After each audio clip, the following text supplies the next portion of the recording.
하나님 말씀 창세기 6장 17절에서 22절 말씀입니다. 성경 펴세요. 같이 보세요. 네. 제가 읽어드리겠습니다. 내가 홍수를 땅에 일으켜 무릇 생명의 기식 있는 육체를 천하에서 멸절하리니 땅에 있는 자가 다 죽으리라. 그러나 너와는 내가 내 언약을 세우리니 너는 내 아들들과 내 아내와 내 자보들과 함께 그 방주로 들어가고 혈육 있는 모든 생물을 너는 각기 암수 한 쌍씩 방주로 이끌어 들여 너와 함께 생명을 보존케 하되 새가 그 종류대로 육축이 그 종류대로 땅에 기는 모든 것이 그 종류대로 각기 둘씩 네게로 나아오리니 그 생명을 보존케 하라. 너는 먹을 모든 식물을 네게로 가져다가 저축하라. 이것이 너와 그들의 식물이 되리라. 노아가 그와 같이 하되 하나님이 자기에게 명하신 대로 다 준행하였더라. 아멘. 성경에서 처음으로 언약이라는 말이 등장합니다. 그 언약이라는 히브리어 단어는 베리트라는 단어인데 쪼개다라는 그런 의미를 대충 담고 있다라고 이야기를 해요. 언약이라는 이 말씀을 이해하려면 새 언약 입장에서 언약을 이해하는 것이 가장 정확합니다. 새 언약은 예수님의 피와 몸으로 세워진 언약이죠. 그런데 지금 여기에서 보게 되면 노아와 맺은 언약은 구약에 속하죠. 구약에 속하는 언약이기 때문에 옛 언약에 들어간다라고 볼 수 있습니다. 자, 여기에서 노아와 맺은 이 언약, 여호와께서 노아와 세우신 이 언약은 어떤 의미를 담고 있느냐라고 할 때 노아 쪽에서 과연 이 언약을 알 수 있을까라는 질문을 해야 됩니다. 여호와께서 홍수를 땅에 일으켜서 생명 있는, 땅 위에 생명 있는 그 기식 있는 모든 육체를 천하에서 멸하리라 이렇게 계획을 세웠죠. 그런 상태에서 땅에 사는 사람들 중 이 노아와 그의 가족들, 그러니까 아들들과 아내와 며느리들, 그리고 이 생물 땅 위에 이 혈육 있는 모든 생물들의 각기 암수 한 쌍씩 여호와께서 노아 쪽으로, 방주 쪽으로 이렇게 인도해 가면 그들을 다 끌어들여라. 그래서 보존하라, 생명을 보존하라. 이렇게 말씀을 하셨거든요. 언약의 상대자가 누구냐라고 하면 여기에 보면 노아가 언약의 상대자라고 나오고 있어요, 실제로. 그런데 문제가 무엇인가 하면 이 당시에 모든 사람들은 여호와를 알지 못했죠. 육체가 되었기 때문이죠. 그런 상태에서 노아는 어떻게 언약의 상대자가 될 수 있었느냐라고 이렇게 질문을 해야 돼요. 이것은 없는 데서 있게 만드시는 언약의 상대자거든요. 노아가 하나님, 제가 세상을 보니까 세상이 너무 악합니다. 제가 은혜를 입어서 당신의 언약의 상대자가 되겠습니다. 이렇게 나온 것이 아닙니다. 불가능하죠. 없습니다. 그래서 여호와께서 노아에게 은혜를 주신 거예요. 그 은혜를 주셨는데 그 은혜의 내용이 이제 조금씩 드러나는 겁니다. 남들처럼 살아간다면 그게 은혜가 되겠습니까? 오늘 또 주일날 설교에 말씀드린 바와 같이 남들처럼 똑같이 살아가는데 은혜가 되는 쪽이 있고 은혜가 되지 않는 쪽이 있다고 했죠. 십자가의 영이 임한 자에게는 똑같이 살지만 은혜가 되지만 십자가의 영이 없는 자는 똑같이 살고 똑같이 죽지만 그건 은혜가 아니에요. 선물이 없는 겁니다. 노아가 이 언약을 여호와 하나님께서 자신과 세운다고 했을 때 노아가 이 언약의 내용을 다 알았을까요? 그게 궁금하지 않습니까?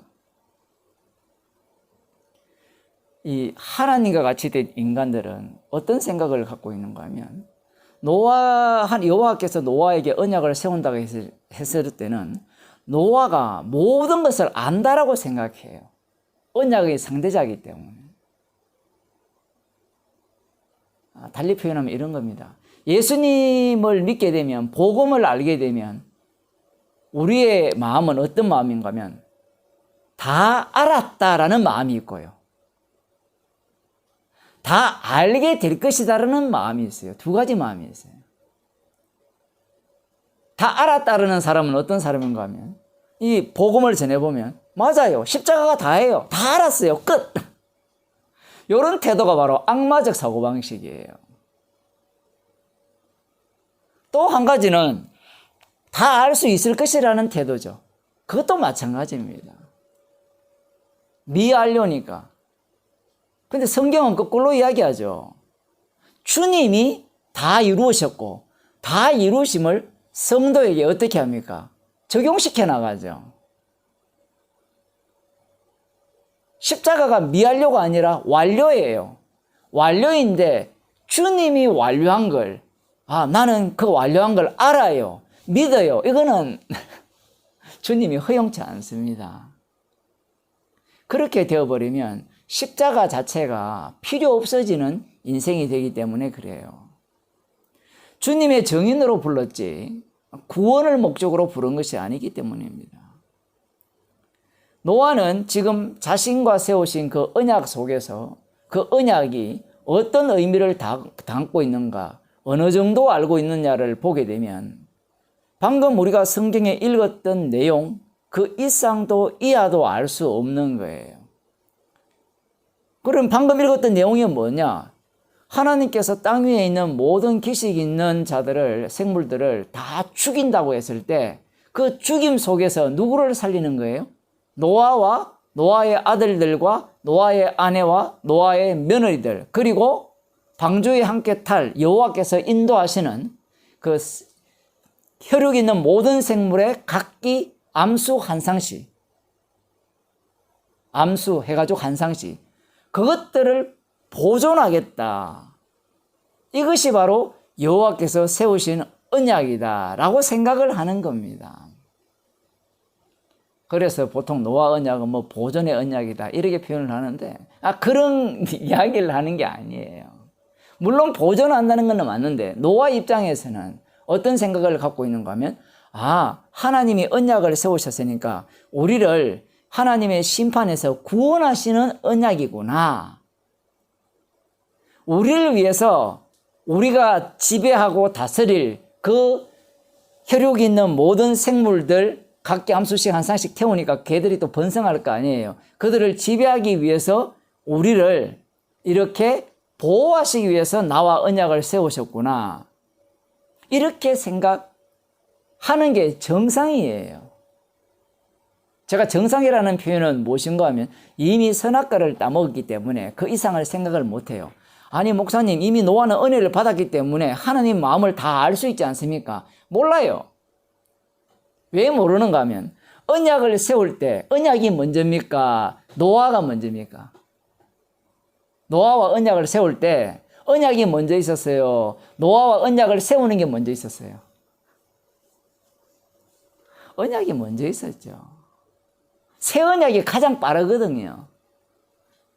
우리가 알고 있는 시간 개념으로는 새 언약이 가장 늦은데 새 언약이 가장 먼저 있었어요. 아버지와 아들과의 언약. 그 십자가 언약이 가장 먼저 있었습니다. 그 언약을 위해서 노아와 세우신 언약이에요. 그렇게 되면 노아는 언약 속에 휘말리게 돼요. 언약을 세웠기 때문에 노아가 모든 것을 안다. 그런 게 아닙니다. 오히려 노아와 언약을 세움으로 말미암아 노아의 죄는 더욱더 노골적으로 드러나게 되어 있어요. 언약을 보여주기 위한 언약 세움이기 때문에 그래요. 앞서도 말씀드린 바와 같이 성령을 받으면 다 할 거라 생각하잖아요. 이미 새 언약이 세워졌으니까 복음을 듣고 기쁜 소식을 듣고 그 이후에 이미 주님이 내 마음속에 들어와 계시네요 라고 하면 사람들은 어떤 욕망을 뿜어냅니까? 주의 뜻을 다 알 수 있고 하나님의 뜻을 다 안다. 나 다 알았어. 이런 생각을 많이 갖고 있잖아요. 구원파들이 그렇잖아요. 나 이미 구원받았다 이 말은 달리 표현하면 난 하나님 뜻 다 알아요 이 얘기거든요. 그들만 그렇습니까? 복음을 알아가는 우리들은 안 그래요? 제가 여기서 복음을 알아가는 이라는 표현을 썼죠. 왜 그렇게 썼는가 하면 주님 쪽에서는 완성이 되었는데 우리 쪽에서는 그 완성을 주님이 완성했다는 것을 보여주기 위해서 미완료로 계속해서 적용시켜 나가는 거예요. 그래야만 주님의 기도가 오늘날에도 말씀드린 바와 같이 주님의 기도가 달리 말하면 십자가 사건이 지금 우리의 이 육 속에서 육을 통해서 반복되기 때문에 그래요. 십자가 증인으로 우리를 불렀기 때문에 그렇습니다. 언약이 먼저예요. 그래서 노아는 먼저 뭘 생각하게 되는가 하면 다 진멸하기 위해서 진멸하시기를 이게 계획인데 거기에서 나와 언약을 세웠으니까 우리 가족을 보호할 거라. 이게 우선이었어요.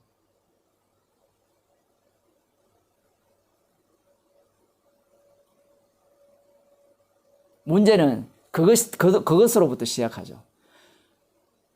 언약이 먼저고 그 언약 속에 휘말리게 되는데 복음을 전해보면 이 복음이라는 것은 기쁜 소식이잖아요. 복음을 전하면 이 복음을 모두가 다 기쁜 소식으로 듣죠. 그런데 시간이 지나면 이 복음에 의해서 갈라지죠. 이건 성경에도 그대로 나와 있잖아요. 그죠? 대만은 세상을 사랑하여 떠나가잖아요. 복음이 처음에는 기뻤거든요. 그런데 기뻤을 때 바울과 함께하는 기쁨의 복음이었죠. 그건 누가 봐도 판단을 못 내리는 기쁨입니다. 누가 이야기해도 주님으로 받은 성령을 받았다라고 얘기를 하기 때문에 그래요. 그런데 시간이 지날수록 진짜 새 언약에 휘말린 자와 휘말리지 않는 자가 갈라지죠. 자기의 소유, 자기 구원 중심으로 복음을 들은 자들은 결국은 자기가 기뻐하는 쪽으로 복음을 이해하고 해석을 합니다. 달리 말하면 십자가 사건 자체가 자기를 위한 십자가 사건이에요. 달리 말하면 십자가 사건 자체가 실제 자기의 삶과 상관이 없어요. 십자가 이야기가 하나의 놀이에요. 놀이. 옳은 견해, 옳은 이해. 그 십자가 복음에 모든 걸 걸고 싶은 마음이 눈꼽만큼도 없는 거예요. 그래서 말로는 십자가를 이야기하지만 실제로는 세상을 살아나는 거예요. 돈 버는 게 중요하지. 돈 벌기 위해서는 십자가 복음 그거 한번 날려도 돼. 그런 거야 목사가 하는 일이지. 나 같은 성도는 그렇게 안 해도 돼. 이건 장난치는 거죠. 주인이 따로 없어요. 자기가 주인인 겁니다. 십자가가 미완료라서 처음에는 동일한 기쁨으로 들어왔다가 갈라지는 것이 아니죠. 성경에 보면 예수님이 씨 뿌리는 비유에서 가라지가 나오잖아요. 길가, 돌짝밭, 가시덤불 그 얘기를 보세요. 가시덤불에서 자라는 이 가라지와 알곡은 분간할 수가 없어요. 우리야 돌짝밭에 뿌려졌으니까 잠시 사겨나다가 그때는 아무도 분간이 안 돼요. 결과론적으로 볼 수 있을 뿐입니다. 환난과 시험이 올 때 드러나고요. 세상 재리와 그 유혹, 돈벌이의 유혹이 다가올 때 내가 복음을 택할 거냐, 그렇지 않을 거냐, 거기에서 이렇게 그 모습을 보이는 거예요. 목사님, 그거 보인다고 지옥 갑니까? 지금 이렇게 질문하는 사람들 태도 자체가 지금 어떤 태도로 듣는가 하면 나는 정답을 알고 있다는 태도예요. 말씀에 의해서 지금 깨어지고 쪼개져야 되는데 말씀 자체를 다 뭘로 만들었는가 하면 이 딱딱한 돌로 만들었어요. 돌로 만들어서 그걸 들고 다니려고 해요. 그걸 소유해서 다니려고 해요. 그래서 성경 말씀은 절대로 한쪽으로 풀리지 못하게 해요.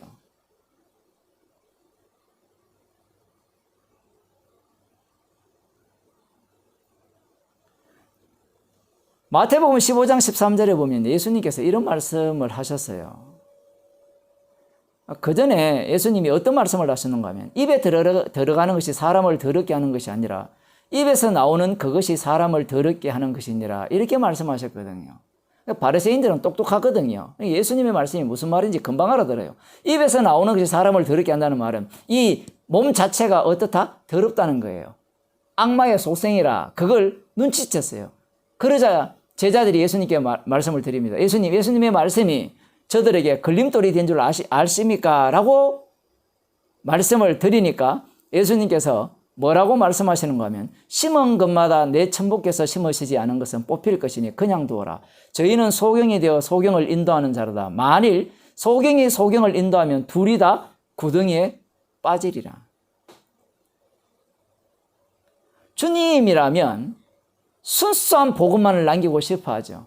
그런데 놀랍게도 교회 안에 예수님의 제자 안에 가룟 유다를 같이 집어넣어놨어요. 그래야 변별력이 생겨요.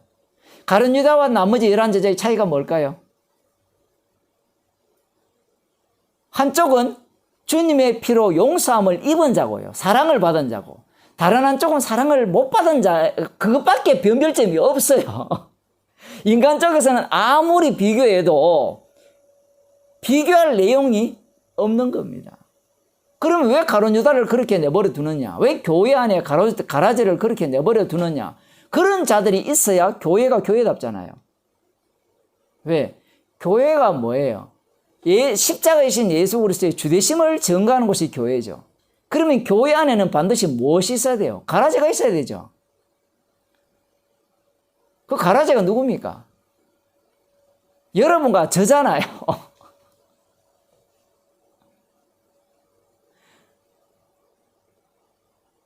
아니에요? 그러면 날마다 우리가 죽을 이유가 없잖아요. 가라지가 아닙니다. 우리가 말씀에서 쪼개야 되죠. 그게 교회입니다. 동시에 교회라는 것은 몸의 지체니까, 모임이니까 그 속에도 역시 개인적인 쪼김이 있지만 사람과 사람과의 쪼김이 또 나오는 거예요. 그래서 갈라디아 교회나 골로새 교회나 고린도 교회가 난장판이에요. 난장판. 니 잘났다, 내 잘났다, 나 훌륭하다. 그러면서 그 속에서 무엇만 남깁니까? 훌륭한 교회? 아니에요. 올바른 교회? 아니에요. 수많은 이 교회들이 2000년 동안 그 성경을 보면서 올바른 교회를 만들려고 애썼죠. 그러니까 악마에게 속은 거죠. 악마의 교회죠. 거기에서 남기고 가지 않았어요. 십자가의 피입니다. 고린도 교회에 십자가 피밖에 없어요. 거기에는. 고린도 교회도 마찬가지예요. 십자가 지신 분이 주님이시다는 것밖에 안 남겼습니다. 갈라디아 교회도 마찬가지예요. 만일에 그 교회를 올바른 교회로 만들었다면 지금까지 남아있어야 되죠. 갈라디아에 가보세요. 그 그리스 정교회 엄청나게 그리스에서 두 번째로 큰 교회인가 아주 어리어리하게 아름답게 지어놨습니다. 고린도 교회 가보세요. 지진 나서 다 무너져서 없어졌고 그 지역 원래 도시는 그 다른 곳에 고린도 교회를 지어가지고 1대 당회장 누구예요? 바울. 2대 당회장, 3대 장회장 이렇게 써놨어요. 지금까지 당회장이 있어요. 그게 무슨 교회입니까? 주님의 피를 증거하는 게 교회죠. 우리들은 자꾸 오해를 하는 게 이 언약을 노아와 세웠기 때문에 노아가 하나님의 뜻을 다 할 것이다. 그런 게 아닙니다. 지금 노아를 보게 되면 이렇게 하죠. 노아가 그와 같이 하되 하나님이 자기에게 명하신 대로 다 준행하였더라. 명하신 대로 다 준행했잖아요. 명하신 대로 다 준행했으니까 야, 노아는 정말 언약을 세울 만한 상대이구나 이렇게 생각하잖아요. 언약의 상대자는 예수님 뿐입니다. 최종적으로는. 그럼 노아는 종이죠. 종은 뭐라고 이야기를 해야 됩니까? 제가 하야의 일을 명령대로 다 행한 후에 저는 무익한 종입니다. 쓸모없는 종입니다. 하야의 일을 했을 뿐입니다. 달리 말하면 언약 속에 휘말렸습니다라는 지금 그 양태가 지금 이렇게 나타난 거예요. 스데반이 돌에 맞아 죽잖아요. 죽었을 때 하는 얘기가 그거예요. 명령대로 다 행했죠. 그럼 그 명령이 어디로부터 왔습니까? 주님으로부터 왔죠. 그럼 주님이 하신 거예요. 그럼 자기는 뭐예요? 쓸모없는 존재, 무익한 종인 거예요. 그리고 하야 일을 하실 뿐이에요. 나를 만드신 목적대로 저를 사용하셨네요. 그렇게 나오는 거예요. 지금 휘말린 겁니다. 휘말리지 않으면 누가 나와요? 제가 준행했죠. 제가 순종했죠. 나 잘났죠. 이게 나오는 겁니다. 성도는 불법자로 드러나야 돼요. 불법자로. 십자가에서 다 이루어졌기 때문에 성도는 십자가에서 다 이루어진 걸 증거하는 불법자가 되어야 됩니다. 예수님은 불법자의 동료가 되어야 돼요. 오늘 낮에 설교했지만. 그러면 우리는 계속해서 불법자가 돼야 돼요. 그래야 피를 증거할 수 있거든요. 많은 사람들이, 이제 말씀을 마치겠습니다. 많은 사람들이 복음을 알면 다 알았다 해요. 아니면 완벽하게 알려고 해요. 알아서 뭐 하려고 해요? 지가 왕노릇 하려고 하는 겁니다. 그래서 주님은 주도권을 절대로 인간에게 맡기지 않아요. 왜? 육이기 때문에. 그래서 지금도 주님이 하나님 우편에서 우리를 위해서 간구하시는 겁니다. 기도하겠습니다. 하나님 아버지,